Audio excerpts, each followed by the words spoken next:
bom aspecto. Parece muito bem. Sim, mas não se habituem, tá?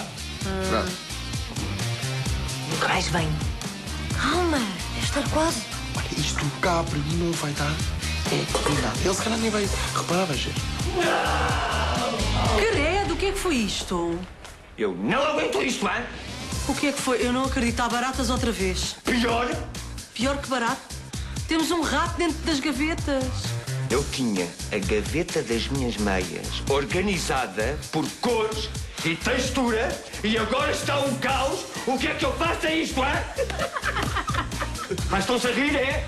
Animais! Deviam era viver numa pocilga!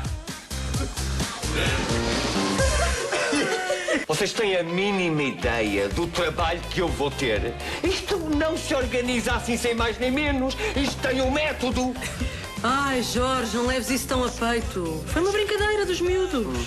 Uma brincadeira. Portanto, tu achas graça que eles brinquem com coisas sérias. Eles têm que aprender a respeitar-me como eu sou. Oh, claro, era isso mesmo que nós queríamos que tu fizesses. Que respeitasses como nós somos.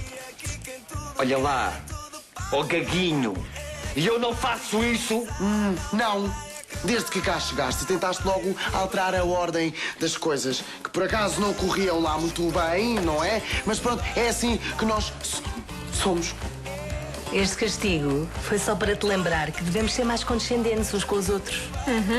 E até fizemos um jantar simpático para te compensar. Ah, foi? Que fofinhos que vocês são, hein? Então comam-no! Deixem estar que a mosca já lhe passa.